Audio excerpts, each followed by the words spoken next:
दोस्तों, सुदर्शन चक्र जो दुनिया का एकमात्र ऐसा शक्तिशाली शस्त्र था, हिंदू धर्म में श्री कृष्ण के सुदर्शन चक्र को अनंत ब्रह्मांड का सबसे ताकतवर अस्त्र बताया गया है। पृथ्वी लोक पर कई बार श्री कृष्ण ने इसका प्रयोग पापियों का विनाश करने के लिए किया था, जिन्होंने पृथ्वी लोक पर तबाही मचाकर रखी थी। सुदर्शन चक्र इतना शक्तिशाली था कि उसे भगवान विष्णु के अवतार श्री कृष्ण के अलावा कोई भी प्रयोग नहीं कर सकता था। इसके जरिए महाभारत काल में चाहे समय को रोकना हो या शिशुपाल का वध करना, इस शक्तिशाली चक्र ने भगवान श्री कृष्ण का बहुत साथ दिया। अगर उस शक्तिशाली चक्र की आज के रॉकेट से तुलना की जाए तो भी उसके सामने कमजोर नजर आते हैं। लेकिन आखिर यह चक्र कहां गायब हो गया? ऐसा इस सुदर्शन चक्र के साथ क्या हुआ था? धार्मिक वीडियो के लिए चैनल को सब्सक्राइब करें। सुदर्शन चक्र के बारे में कहा जाता है कि यह भगवान श्री कृष्ण के मन की बात मानता था और श्री कृष्ण के बिना बोले यह समझ जाता था कि श्री कृष्ण किस पर वार करना चाहते हैं।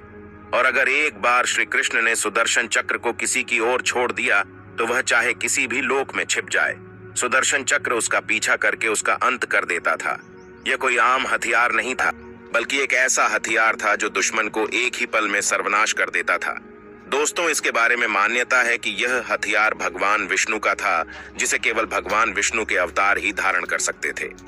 और यह ऐसा चमत्कारिक अस्त्र था जिसका निशाना कभी नहीं चुकता था। भगवान श्री कृष्ण जी भी काम के लिए इस चक्र को छोड़ते थे। यह चक्र वही काम करके आता था। आज जिस प्रकार रॉकेट की टेक्नोलॉजी इस्तेमाल की जाती है, वह तो सुदर्शन चक्र के आगे कुछ भी नहीं थी। आज भी कुछ बुद्धिजीवी लोगों को यह बात समझ नहीं आएगी, लेकिन भगवान श्री कृष्ण ऐसे शक्तिशाली अस्त्र का प्रयोग कर चुके हैं। यह ऐसा अचूक अस्त्र था जिसे छोड़ने के बाद यह लक्ष्य का पीछा करता था।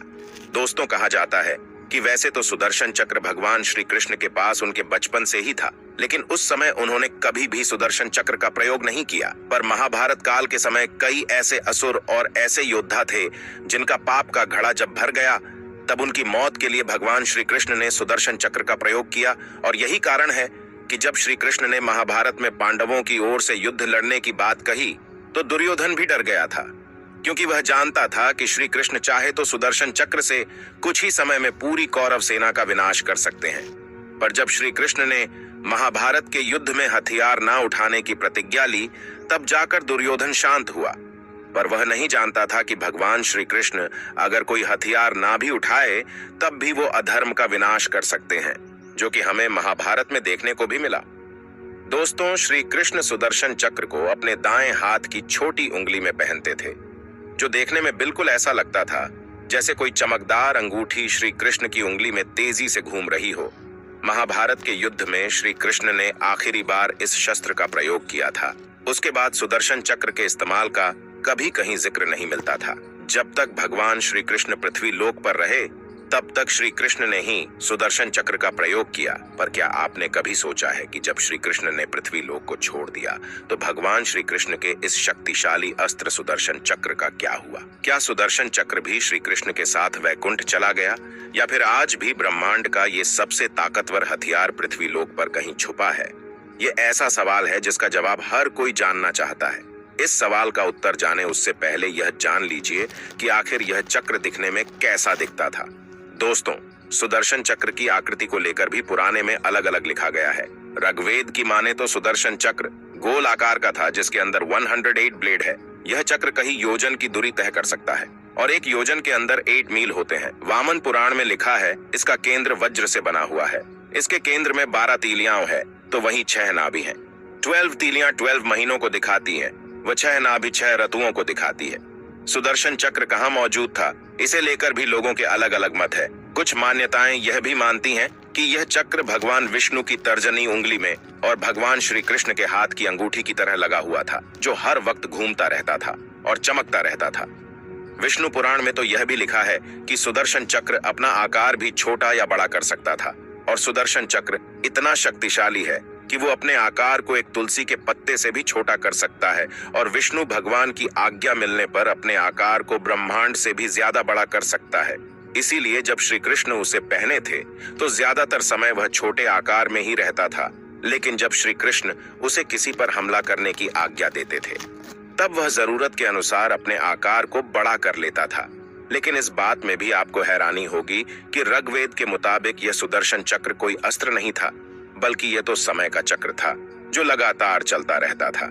जब भी भगवान विष्णु के समय में फेरबदल करना हो या फिर किसी को पापों की सजा दिलवानी हो, तो भगवान विष्णु और उनके अवतार समय के चक्र के जरिए समय को रोक देते थे, जिसमें अगर भगवान विष्णु चाहे तो सुदर्शन चक्र को रोककर समय भी रोक सकते हैं और उसे उल्टा घुमाने से समय में पीछे जाकर कई फेरबदल कर सकते हैं। कई ग्रंथों में यह लिखा भी गया है कि जब भगवान विष्णु को किसी बड़े पाप को होने से रोकना हो तो वह इसकी दिशा घुमाकर समय को पीछा करते हुए चीजों को इस तरह से बदलते थे कि वह पाप दोबारा नहीं होता था। इसके अलावा कई धर्म ग्रंथों में यह भी लिखा है कि सुदर्शन चक्र से भगवान विष्णु समय में आगे भी जा सकते हैं, जिसके कारण में आने वाले भविष्य और उससे दुनिया पर होने वाले प्रभाव को भी देख पाते थे। यही कारण है कि महाभारत के युद्ध में श्री कृष्णा जानते थे कि उनके बिना पांडव महाभारत का युद्ध हार जाएंगे। इसके अलावा श्री कृष्ण यह भी जानते थे कि महाभारत के युद्ध में कौरवों को हराना इतना आसान नहीं है।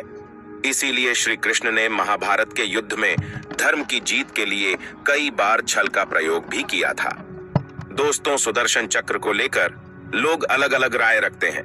ही नहीं, बल्कि यह तो भगवान विष्णु की इच्छा शक्ति से पैदा होता था और फिर भगवान विष्णु जैसा चाहे वैसा इस्तेमाल कर सकते थे, जो कि हवा के सहयोग के साथ काम करता था। मगर कुछ लोगों का मत इनसे उल्टा था और उनका मानना था कि सुदर्शन चक्र एक भौतिक हथियार था जो भगवान विष्णु और उनके अवतारों को ही मिलता था और फिर वहीं से चलाने की विधि जानते थे। पौराणिक कथाओं के मुताबिक सुदर्शन चक्र की उत्पत्ति को लेकर अलग अलग कथाएं जुड़ी हुई थीं।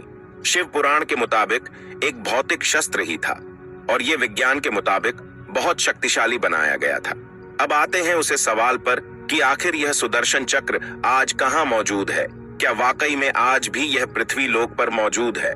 दोस्तों, सुदर्शन चक्र का इस्तेमाल का आखिरी उल्लेख हमें महाभारत में देखने को मिलता है, जब श्री कृष्ण ने अर्जुन की युद्ध में मदद करने के लिए जयद्रथ के वध के लिए सुदर्शन चक्र को उस पर चलाया था। और महाभारत में लिखा है कि जब महाभारत के युद्ध के बाद श्री कृष्ण ने युधिष्ठिर का राज्याभिषेक किया और वापस द्वारिका लौट आए, तो करीब 36 साल तक द्वारिका पर राज करने के बाद गांधारी के श्राप के चलते श्री कृष्ण ने अपनी देह का त्याग कर दिया और श्री कृष्ण के पृथ्वी लोक को छोड़ने के बाद ही सुदर्शन चक्र भी श्री कृष्ण के शरीर के साथ जमीन में समा गया, जिसके बाद श्री कृष्ण के सुदर्शन चक्र को किसी ने भी नहीं देखा। पर कई धर्म ग्रंथों में यह उल्लेख मिलता है कि सुदर्शन चक्र अभी भी पृथ्वी लोक पर ही मौजूद है, लेकिन सुदर्शन चक्र को कोई भी ना तो देख सकता है और ना ही उसे धारण कर सकता है, केवल जब कलयुग का अंत होगा और पाप अपनी चरम सीमा पर होगा तो विष्णु के अवतार कल्कि के पृथ्वी पर जन्म लेने पर वो ही सुदर्शन चक्र को धारण करके प्रयोग करेंगे और उसकी मदद से पृथ्वी को पाप से मुक्ति दिलाएगा। दोस्तों, भगवान विष्णु का भगवान कृष्ण के बाद अब तक कोई अवतार नहीं हुआ है। पुराणों की माने तो कल्कि अवतार लेने पर भगवान विष्णु को खुद परशुराम सुदर्शन चक्र देंगे, क्योंकि परशुराम हर समय पृथ्वी पर मौजूद रहते हैं और कलयुग के अंत में भी परशुराम इस दुनिया में होंगे और केवल इस दुनिया में वही है जो जानते हैं कि पृथ्वी पर सुदर्शन चक्र कहां मौजूद है। आप सुदर्शन चक्र के रहस्य को लेकर क्या सोचते हैं? क्या आपको भी लगता है कि भगवान का वह शक्तिशाली अस्त्र आज भी पृथ्वी लोक पर ही है? अपनी राय कमेंट के माध्यम से जरूर बताएं और चैनल को जरूर सब्सक्राइब कर लीजिए।